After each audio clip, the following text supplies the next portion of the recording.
Hey guys, it's Shay Baby. Welcome to my YouTube channel. Today I'm going to be talking about my labor and delivery experience, and as far as being a first time mom, being that I got asked a lot about that since I just had my son, which is 7 weeks old this weekend.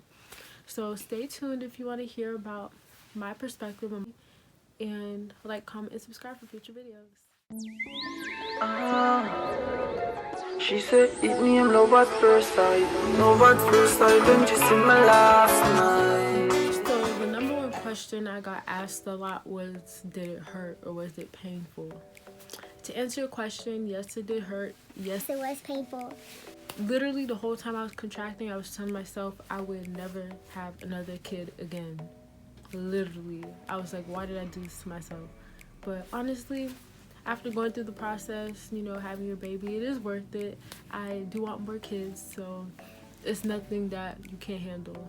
I did have to get an epidural because I'm not good with pain, and like once I hit 5 centimeters, it was too much for me. So I just got an epidural, and literally 15 minutes after it kicked in, I wasn't feeling anything. I didn't even know I was contracting. They even told me, like, go to sleep, take a nap, and when you wake up, you start pushing.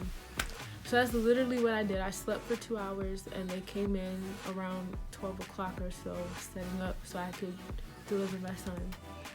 He came out in 3 pushes, so it really took 5 minutes for me to deliver him.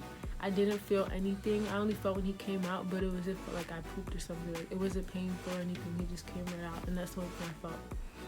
As far as the healing, that's where the pain really comes in. Like, I was in the hospital for 3 days taking Percocets every 4 hours because it was just so painful trying to heal from the stitches.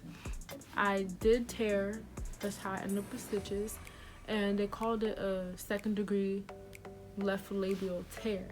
So they had to stitch me up, and that's where the healing process really tried to kill me. I got prescribed ibuprofen when I came out the hospital. They also gave me a little healing kit to take home with. I was using it in the hospital as well. I'm actually going to show you guys in a second while I get it. Here's what the hospital gave me to help me recover. I use this literally every day. Like, this was my best friend. I think it's called a Perry bottle. You fill it up with water. I use lukewarm to hot water. I think my son woke up. He must sleep because he moves in his sleep. But I literally fill this up with warm water and literally spray the area while you're peeing to clean up. This literally saved me, because when you first give birth and you have stitches, it's gonna burn when you pee. It's gonna burn when you try to do anything. So definitely had to use this. They also gave me witch hazel pads. It's literally like pads soaked in witch hazel. I don't really care for this. I use it sometimes, like if I was cleaning up or if there was like a lot of blood or whatever, but I don't really lean on this. And lastly, they gave me this when I was going home. I don't know what this is called. I just call it a steaming bucket. They told me to fill it up with hot water and Epsom salt and sit over it until the water is no longer hot. I'm not new to steaming, so this I did often as well. I did it each time I got out of the shower, honestly. I would just boil the water while I'm in the shower. By the time I get out, sit over it. Sometimes I would use rosemary leaves because rosemary is good for like steaming down there. So both of those did help me out as far as like healing, and it did tighten down there a little too much because steaming does tighten, detox, and provide moisture. So I steamed so much that I got really tight down there. So yeah, but that's what I did as far as healing. I did take ibuprofen. I actually have it right here. I didn't take much of it after a week passed, so there's like a lot in here. But for the first week or so, week and a half, I was taking the ibuprofen every 6 hours because literally the pain down there was like throbbing.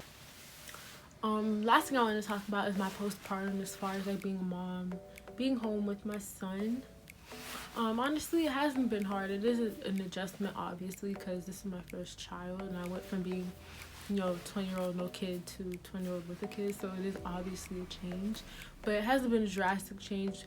I do have a great support system. My parents, my boyfriend, they've all been supportive as far as helping me in the process. So it's not like I'm by myself being a single mom, so that is definitely great. You know, a lot of people don't have help, and I really feel it for them, because if I didn't have my mom or my boyfriend especially like being there for me, I don't know how they would do this. I probably really go through postpartum depression. I feel like that's where it actually comes in, from like people doing it on their own. So hats off to y'all, because I could not. But my son's great. I breastfeed, so that's how I was able to slim down so fast. Literally after a week, I was back to normal, literally flat stomach. But as weeks progressed, I just lost more weight down the line. So if you are trying to lose weight quickly, I advise breastfeeding for sure. Even if you don't breastfeed, you can pump, because getting the flow of milk in and out your body, well, out your body obviously, definitely does help with the weight loss process. Along with that, drinking a lot of fluids, staying hydrated. I drink a lot of water. I don't even know how much cups a day, but I drink water literally throughout the whole day, so that flushes out your system as well. Put on a lot of water weight. Water weight drops faster than fat. I do know. As far as feeding my son, I feed him, well, when he first came home, I was feeding him every 2 to 3 hours, because he did wake up often, but the bigger they get, obviously the longer they sleep. My son is 7 weeks and 2 days, so now he sleeps up to, literally last night he slept for 8 hours, and he's never done that before. Like, 8 hours of sleeping, it's ridiculous. Like, I'm not complaining, but I was just shocked. The most I've seen him sleep beside that was 6 hours. So from average, he'll sleep 5 to 8 hours at a time if he's not fully fed, or if his stomach is bothering him, because lately he has been having stomach problems. I do use gripe water, but you know, it's not going to go away really till he poops. So within those time frames, he could wake up maybe 3 to 4 hours if his stomach is bothering him. To avoid him waking up for hunger, I do feed him 2 to 3 times in each feeding. So what I mean by that is I'll feed him, burp him, feed him, burp him, feed him, burp him. I'll literally repeat that process until he falls asleep and no longer latches on. That way when I do put him to sleep, he doesn't wake up hours too later because he wasn't full. Another thing with feeding him is each time he pees, poops, and burps as well, he's making room for food. So don't think because you fed him and he just pooped he's gonna be full, because he's not. He just made room for you to give him more food. So I definitely try to fill him up as much as possible. I also change him when he wakes up. So by the time I feed him and he falls asleep, I'm not waking him up to change his diaper. Also, that prevents having mess in my bed, because he likes to poop and pee and it's excessive. So to avoid messy sheets, because he did explode in my bed one time, I just change him before I bring him over, so it's less hassle and I'm not waking him up with cold wipes or whatever. But that's pretty much my mom experience so far. You know, you learn things every day. My son is starting to smile, and he's actually giggling now. He's not laughing, but he'll like throw in a little quick giggle. So he's starting to do new things. He does smile, and he looks around a lot. Babies, I learned they like mirrors and they like looking at themselves. So sometimes like I'll play with the little mirror and put it around him, have him like look at himself, whatever. But I'm just learning and watching. He is growing pretty quickly, so you know, we gotta enjoy the moments.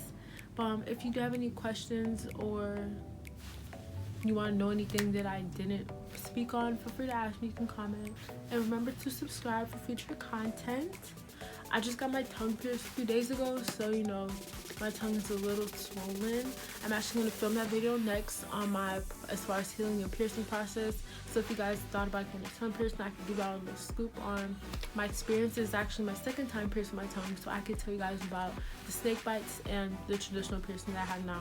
So make sure you look out for that video, because I will be dropping that as well. But aside from that, thank you for watching, and remember to subscribe.